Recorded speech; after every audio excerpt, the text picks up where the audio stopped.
Le Bitcoin a réalisé une cascade de liquidation baissière. 2,32 milliards de positions longues ont été liquidées en 24 heures. On parle ici de 1,34 milliards de positions longues qui ont été liquidées en seulement une heure. Ce n'est pas tous les jours que ça se passe. Tout le monde a peur, tout le monde s'affole.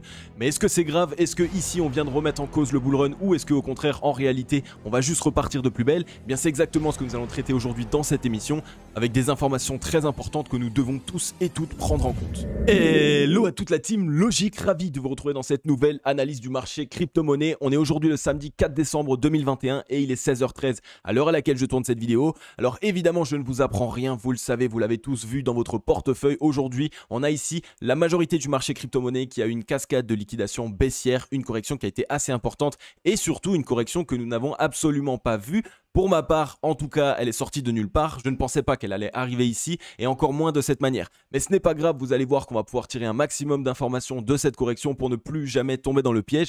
Et surtout, ça va nous permettre de voir dans cette vidéo qu'on a énormément d'opportunités sur le chemin. On a un Bitcoin malheureusement qui ici retrace de quasiment 15%. On est aux 47 969 $. On a déjà bien racheté étant donné qu'on a eu une mèche qui allait chercher les 41 000 $. Alors la cascade de liquidation baissière plus tout ce qu'on voit dans notre économie actuelle sur les indices et évidemment tout ce qui nous pend au nez tel que Evergrande, eh bien ça n'arrange pas les choses. C'est la raison pour laquelle aujourd'hui ce n'est pas la faute du marché crypto-monnaie. On a beaucoup de peur, on a ici le Covid qui ne cesse de faire parler de lui, des variants, etc.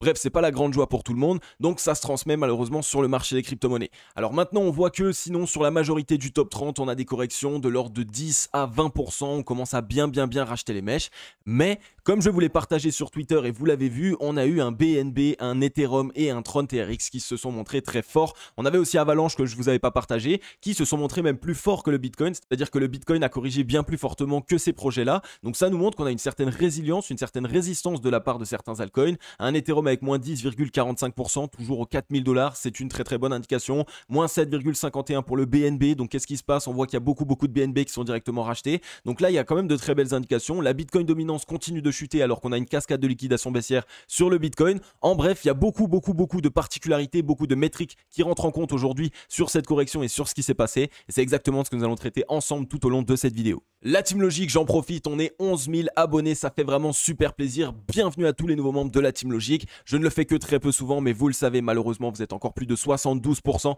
des personnes qui consomment mes vidéos au quotidien, qui n'êtes pas abonnés. Alors je vous invite à prendre 3 petites secondes à vous abonner et à activer la cloche. Ça va vous permettre d'accéder à une analyse du marché crypto-monnaie par jour dans laquelle je vous explique ce qui se passe sur le marché des crypto-monnaies. Je vous mets en avant la tendance qui se dessine sur le Bitcoin, sur les altcoins, je vous présente des news et des actualités. Et évidemment, ce que vous kiffez le plus, je vous analyse des projets qui sont de superbes dispositions pour réaliser les meilleurs profits possibles. Donc n'hésitez pas, rejoignez la grande Team Logic. Il y a énormément de choses qui se mettent en place à la fois pour Noël, donc jusqu'à la fin de l'année, mais surtout pour l'année 2022.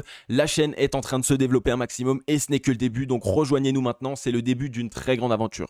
On est ici sur le Scalpex Index, un Crypto Fear and Greed dans la peur 25, mais vous le savez, il a 24 heures de retard, donc on n'a pas encore retranscrit la cascade de liquidation baissière sur laquelle nous sommes. On est sans doute retourné dans l'extrême peur. C'est une très bonne indication. Ça nous montre ici une fois de plus que on a une opportunité qui est présente sur le marché des crypto-monnaies. Vous le savez, à chaque fois qu'on arrive dans l'extrême peur, on a ici de très grandes opportunités. Donc pour l'instant, le mouvement est plutôt en train d'être racheté. C'est une bonne indication d'être repassé dans l'extrême peur. Alors vous le savez, on ne voyait pas ici cette correction arriver, surtout pas de cette manière. On pensait vraiment partir à la hausse. Il y a beaucoup de facteurs qui sont rentrés en compte pour cette correction. Ce n'est pas mauvais pour le long terme, bien au contraire, ça nous offre vraiment de belles opportunités. Beaucoup d'indications pointent vers la même direction et c'est exactement ce qu'on va essayer de traiter ensemble aujourd'hui. On a un social index sur Up, un market order flow en recherche d'achat cet après-midi. Alors c'est pas très propre, hein, vous le voyez, ça c'était tous les anciens niveaux de support que j'avais tracés dans le passé. On est revenu ici chercher vraiment des niveaux très bas puisqu'on a laissé traîner une mèche ici sur BitMEX aux 41 546 $. Donc on est vraiment ici dans une cascade de liquidation pure et dure en plein week-end. Donc qu'est-ce que ça peut envoyer comme signal? Ça peut nous montrer ici que les Waves ont voulu taper totalement les institutionnels qui ont fait un peu n'importe quoi ces derniers temps, qui ont totalement mis du levier sur tout, à la fois sur le Bitcoin, à la fois sur les altcoins, qui rachetaient à chaque fois tous les dips, bref, qui essayaient totalement de se gaver. Donc qu'est-ce qui s'est passé? On a attendu le week-end, on est venu les faire plonger. Alors la correction avait quand même débuté sur le marché américain vendredi, et ça c'est quelque chose aussi qui est une particularité, étant donné que habituellement, on a l'habitude que le vendredi, le marché américain essaie plutôt de sauver ses clôtures pour qu'on ait un week-end qui soit assez latent. Donc vous allez voir qu'on a encore et toujours de très bonnes indications pour le moyen et long terme du Bitcoin. Bitcoin. On pourrait même avoir une reprise bien explosive assez rapidement. Alors on voit que voilà, pour l'instant on a eu la mèche qui a été totalement rachetée, ça nous a permis d'aller chercher une clôture ici aux 47 000 $, quasiment tout rond. Ici on est en train de pour l'instant racheter la mèche, on voit qu'on est déjà de retour aux 48 400 $, on est en train d'être rejeté, donc il y a des indications qui nous montrent que pour l'instant la demande est bien présente. Premièrement, la mèche a été totalement rachetée, deuxièmement on est en train d'avoir ici un chandelier japonais explosif. Alors vous le savez maintenant, ce qu'on attend de voir, il y a deux structures qu'on attend de voir. Premièrement ici on peut avoir une structure en chandelier japonais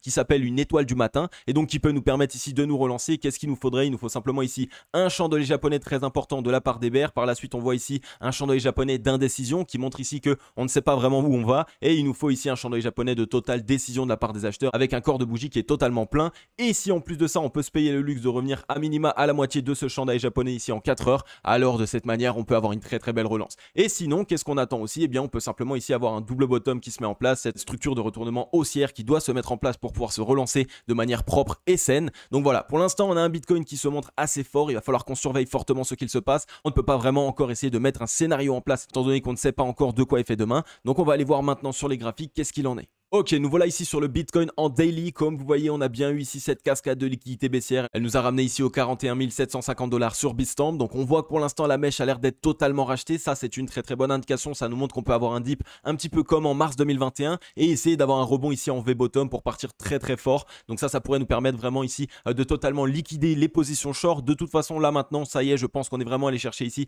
un maximum de positions longues. La seule possibilité qu'il y ait si on continue de corriger, ce serait malheureusement qu'on rentre en bear market et que ça ait surpris tout le monde. Donc c'est pas ce que je pense, c'est pas ce que je privilégie. Vous le savez actuellement, je pense que le Bitcoin est toujours fort, qu'on a toujours cette phase numéro 2 du bull run qui devrait arriver. Mais vous le savez aussi, le marché des crypto-monnaies est en train de totalement évoluer. Donc cela veut dire qu'il y a de plus en plus d'institutionnels, il y a de plus en plus aussi de gros portefeuilles, des personnes qui viennent un peu faire n'importe quoi, qui peuvent acheter avec énormément de levier et qui en ont un petit peu rien à faire des pertes, étant donné qu'ils ont encore la possibilité de reposer. Et donc à un moment donné, les waves, il faut qu'elles punissent ces personnes, il faut qu'elles rétablissent totalement la neutralité sur le marché des crypto-monnaies. C'est une très bonne indication pour le long terme. Mais vous l'entendez partout, tout le monde le dit, vous le savez maintenant, mais il faut absolument que vous sachiez pourquoi. La raison est très simple, ça va permettre premièrement aux whales, donc vraiment aux gros portefeuilles et aux personnes qui ont initié cette correction, d'obtenir un prix du Bitcoin extrêmement intéressant, puisque ici depuis le top on est à quasiment 33% de correction, et si on achète à coût de 500 millions voire même plus, et qu'elles savent derrière évidemment qu'elles veulent relancer le prix, alors pour elles c'est totalement ici du pain béni. Donc le Bitcoin pour l'instant n'est pas forcément dans une mauvaise indication. Évidemment vous le savez maintenant, ce qu'il va falloir qu'on regarde c'est dans les prochains jours, il va falloir qu'on observe ici la mèche, à quel point est-ce qu'elle va être rachetée. Ça va nous permettre de totalement observer la demande et de voir à quel point les whales se gavent un maximum. Si la mèche est totalement rachetée, ça va montrer quoi? Ça va simplement montrer que les gros portefeuilles et donc les whales, étant donné qu'on est le week-end, eh bien ils ont totalement racheté cette correction, donc ils absorbent les liquidités. Alors vous allez voir avec moi qu'on a un futur CME qui a clôturé aux 53 000 $. Alors vous le savez, depuis quelques mois, la clôture weekly, donc le dimanche, lorsqu'on réouvre pour l'ouverture du lundi, on a des chances de revenir sur la clôture des futurs CME. Donc les 53 000 $, ça pourrait être une très bonne zone, assez stratégique à revenir chercher. Ça nous permettrait de repasser ici sur cette zone initialement, donc ça pourrait vraiment nous permettre de trouver une certaine relance. Pour l'instant on va regarder maintenant sur le ruban de moyenne mobile, on voit qu'on a quitté le MA 89 période, j'aime pas trop ça, vous le savez, en daily, donc il va vraiment falloir qu'on essaye de réintégrer très rapidement. Et si on regarde au niveau des volumes profile, eh bien on avait de toute façon ici un énorme creux de volume profile, on ne pensait pas aller le chercher, mais bon, le marché, vous le savez, ils ne vont pas nous donner clé en main ce qu'on attend. Donc on est venu ici avec la mèche quand même transpercer tous ces spikes de volume profile, donc ça a été vraiment une réelle conviction. Je pense que cette petite latéralisation ici non loin du ruban de moyenne mobile a permis aux vendeurs de pouvoir totalement se recharger, et ici malheureusement on a pris le revers du bâton. Alors on a toujours de belles indications sur le long terme, on peut aller voir maintenant en weekly, c'est là que ça va nous donner toutes les indications. On est simplement revenu ici tester tout le ruban de moyenne mobile jusqu'à ici la moyenne mobile 55 périodes, et vous voyez qu'en weekly, dès lors qu'on est revenu la chercher, elle a été directement rachetée, donc c'est une bonne indication. Alors ce qu'on veut maintenant en weekly, c'est de totalement racheter la mèche, et si on arrive dimanche à clôturer sur les futurs CME, alors ce serait ici sur cette zone aux 53 000 $, et on repasserait quasiment au-dessus de la moyenne mobile 21 périodes, donc ça serait un rachat massif et ça nous permettrait d'avoir une semaine prochaine explosive. Donc on va bien surveiller ce qu'il se passe, mais franchement pour l'instant on n'a pas de mauvaises indications sur le Bitcoin. La cascade de liquidation, elle a eu lieu pour totalement punir les institutionnels, ils ne sont pas présents le week-end, ils ne peuvent rien faire. Après ce qu'il faut savoir aussi, c'est que les institutionnels, contrairement à beaucoup d'investisseurs particuliers, ils ont un plan d'action d'investissement en place qui est tellement bien rodé que ça leur permet de totalement se ledger, c'est-à-dire que s'ils ont une perte quelque part, généralement c'est qu'ils ont un autre gain quelque part. Donc il va falloir qu'on surveille bien ce qu'il se passe, mais au plus on va racheter la mèche, au plus on va avoir ici une demande qui est présente, au plus ça va nous permettre de voir qu'on va avoir un Bitcoin fort et surtout nous permet d'avoir de très belles opportunités parce qu'on a toujours une Bitcoin dominance qui corrige et des altcoins qui se sont montrés très forts sur cette correction. Ensuite, on est maintenant sur la Bitcoin dominance et comme vous le voyez, la Bitcoin dominance, pour l'instant, elle est en train de se faire totalement rejeter. Donc ça, c'est une indication qui nous montre que les altcoins sont en train vraiment de gagner de la force. On est venu ici faire une grosse correction sur le Bitcoin. Alors ça pourrait nous laisser penser, est-ce que les Waves ici ont déclenché une certaine cascade de liquidation baissière pour affaiblir le Bitcoin et pour faire en sorte ici d'avoir des altcoins qui commencent enfin à montrer leur vrai potentiel et non une corrélation quasiment complète entre le Bitcoin et les altcoins? Eh bien, c'est exactement sur ça qu'il va falloir qu'on pointe notre curseur ces prochains temps. Alors vous le savez, il est bien évidemment trop tôt d'essayer de mettre en place des scénarios. Il est bien évidemment trop tôt pour essayer de réaliser certaines actions, mais il faut quand même qu'on arrive à se demander pourquoi est-ce que cette correction a eu lieu. Et là actuellement, on a une Bitcoin dominance qui corrige. Donc ça pourrait être déjà une première conséquence des choses. Ça pourrait ici permettre de simplement affaiblir le Bitcoin et faire en sorte que les altcoins gagnent en force. C'est encore une particularité de ce bull run. C'est quelque chose qu'on n'a encore jamais connu. La majorité du temps, lorsque le Bitcoin vient à corriger, c'est pour affaiblir les altcoins. C'est pour les punir et pour que lui, par la suite, il soit la réelle star et qu'il puisse avoir tous les regards tournés vers lui. Et là, actuellement, on a une grosse correction sur le Bitcoin. Il est racheté, donc la mèche est totalement rachetée, mais les altcoins, eux, sont encore plus rachetés et on voit qu'on a par la même occasion une Bitcoin dominance qui corrige. Donc est-ce qu'on serait là en train d'essayer d'avoir une certaine particularité à nouveau de ce bull run? Et est-ce qu'on pourrait enfin avoir une certaine décorrélation des altcoins entre le Bitcoin? Alors pour ma part, je ne vais pas me prononcer, j'attends encore évidemment des informations, j'attends de voir ce qu'il va se passer sur les prochains jours, mais je vous en reparlerai d'ici peu. On est ici sur Ethereum et Ethereum a été étonnamment fort sur cette correction. Regardez, on est en train même de repasser au-dessus de ce niveau de support aux 4044 $. Donc là, il n'y a que de belles indications. Regardez la mèche comme elle est rachetée. Donc on voit que la demande est vraiment présente sur Ethereum et qu'actuellement il se montre extrêmement fort par rapport au Bitcoin. Donc ça nous montre une fois de plus qu'il y a de plus en plus d'investisseurs qui sont friands d'un Ethereum et d'une correction sur Ethereum. Il y a de plus en plus d'accumulation et à un moment donné, évidemment, il ne va pas pouvoir attendre le Bitcoin jusqu'à la fin de sa vie. Donc il va falloir bien qu'on surveille ce qu'il se passe parce que vous le savez, si Ethereum part tout seul casser son ATH pendant que le Bitcoin lui essaye petit à petit de remonter, eh bien ça pourrait totalement entraîner avec lui pas mal de projets de la DeFi et donc ça pourrait nous permettre d'avoir de belles opportunités sur la correction sur laquelle nous sommes. Donc là où on l'a vu aussi, les projets de la DeFi ont été les projets qui ont été les plus rachetés. Donc ça montre qu'il y a vraiment des investisseurs long terme qui sont présents sur la DeFi et dès lors qu'ils ont des opportunités avec des dips comme celui-ci, eh bien ils le rachètent immédiatement. Donc là aussi, Ethereum extrêmement fort. On voit qu'on pourrait même mettre en place un double bottom si jamais on arrive à clôturer au-dessus des 4044 $. Donc il va vraiment falloir qu'on mette notre curseur sur lui parce qu'avec l'arrivée d'Ethereum 2.0, toutes les personnes qui ont staké des Ethers et qui ne peuvent rien faire actuellement, ils ne peuvent pas vendre le dip par exemple, eh bien ça permet à un projet de rester très fort et ça c'est exactement ce qu'on veut sur le long terme. Ensuite, la Team Logic, il y a un petit chart que j'ai envie de vous mettre en avant ici pour vous montrer à quel point il ne faut pas dramatiser dès lors qu'il y a des corrections. Le marché des crypto-monnaies se bâtit sur des corrections et même mieux, les grandes phases haussières du Bitcoin sont bâties sur une première correction. Puisque regardez, on voit ici le bull run de 2017, il a eu ici jusqu'à 7 corrections de l'ordre de plus de 30% jusqu'à la fin de son bull run et pourtant il est encore parti à la hausse. Donc ça c'est quelque chose qu'il faut absolument que vous gardiez en tête, c'est que le marché crypto-monnaie se construit de cette manière, c'est sur des corrections et la majorité du temps on a besoin d'une correction avant de réaliser une phase haussière, on a besoin d'une correction pour réaliser une phase haussière et vous voyez à chaque fois qu'on a eu une correction sur le marché des crypto-monnaies, c'est à ce moment-là qu'on a eu ici une explosion. Et étant donné qu'actuellement on a un crypto total qui commence à gonfler de plus en plus, qu'il y a de plus en plus de demandes sur le marché des crypto-monnaies et surtout de plus en plus d'investisseurs, donc de personnes qui ont envie de déverser leur liquidité, et bien lorsqu'il y a des dips comme celui-là, ça peut vraiment nous permettre d'avoir des rallyes haussiers, des accélérations haussières, donc cette vague numéro 2 du bull run. Donc pour ma part, je pense qu'on est actuellement sur une opportunité, on le voit, on commence à avoir du gros rachat. Donc comme pour tous les dips, je me suis positionné sur tous les actifs qui fondamentalement sont bons. Je ne vous dis absolument pas d'acheter, je vous dis simplement de regarder ce que vous faites, puisque généralement on attend un dip et lorsqu'on l'a, on n'ose plus acheter. Donc à vous de regarder un petit peu ce qu'il se passe. Dans tous les cas, on a une correction du marché crypto-monnaie. Pour l'instant, on n'a pas encore quitté les zones vraiment clés qui pourraient nous montrer qu'on est en fin de bull run. Et si ça venait à être le cas, de toute façon, je vous le mettrai en avant, vous le savez. Ensuite les amis, ici on a Crypto Future qui nous met en avant les liquidations sur le Bitcoin qui ont eu lieu avec cette correction. On aime beaucoup les mettre en avant, donc on voit qu'on a eu ici 2,32 milliards de positions longues qui ont été liquidées en 24 heures et on a eu ici 1,35 milliard qui ont été liquidées en 1 heure. Donc ça c'est une indication assez importante pour nous dire qu'on est bien allé faire le ménage sur le marché des cryptos, qu'on a même tellement liquidé qu'on a eu cette cascade de liquidation baissière et ça nous envoie un seul signal, c'est qu'on ne voulait pas aller chercher forcément un dip aussi profond et c'est pour cette raison que pour l'instant les waves sont en train de totalement racheter. Parce que quand on a un marché qui a énormément de leviers, quand on a un marché qui est extrêmement euphorique, et bien lorsqu'on a une correction, il y a beaucoup de gens qui paniquent. En plus de ça, en ce moment, il y a le Covid, on a créé énormément de FUD autour de Evergrande et de tous les indices par la même occasion. Donc on a beaucoup de peur qui est en train d'être mis en place. On a envie ici de faire peur, on a envie ici de faire comprendre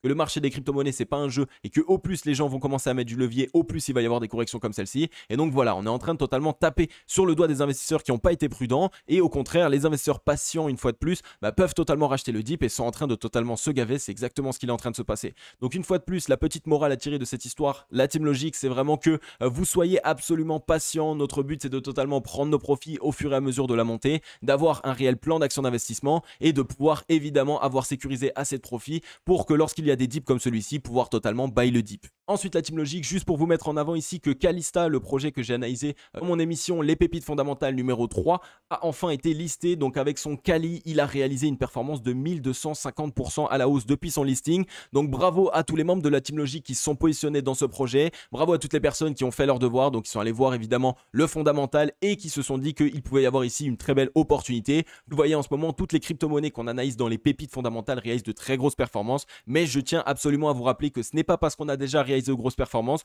que tous les projets qu'on va passer vont réaliser de grosses performances. Donc faites en sorte de totalement réaliser vos analyses fondamentales de votre côté. Vous le savez les amis, c'est assez important. Je ne suis pas conseiller financier, je suis simplement là pour essayer de vous mettre en avant certaines informations, mais vous devez absolument faire votre travail de recherche. Je vous avais dit aussi que le Calista allait sans doute être listé sur de nouveaux exchanges et donc ça y est, je crois que c'était hier, le Cali de Calista a été listé sur PancakeSwap. Donc pour toutes les personnes qui maintenant se demandent où est-ce qu'on peut trouver du Cali, eh bien vous pouvez aller simplement sur PancakeSwap et vous avez juste à connecter votre MetaMask et ça va vous permettre de pouvoir directement accéder à du Cali contre des BNB. Donc n'hésitez pas les amis, vous le savez, les projets comme cela, c'est vraiment au tout début qu'il faut essayer de se positionner. C'est là à ce moment-là qu'on peut avoir les meilleures performances, mais il faut absolument s'assurer du fondamental et aussi de la sécurité du projet. Ok la Team Logic, j'en ai fini avec cette vidéo, j'espère qu'elle vous aura plu un maximum, j'espère qu'elle vous aura permis de comprendre qu'est-ce qui s'est passé malheureusement sur cette cascade de liquidation baissière. Alors il y a eu beaucoup de peur, il y a aussi eu évidemment beaucoup de FUD, donc quand on dit FUD, qu'est-ce que ça veut dire? Ça veut simplement dire mettre en avant des news pour faire peur à tout le monde, pour que tout le monde panique, pour dire que c'est vraiment la fin du marché crypto-monnaie,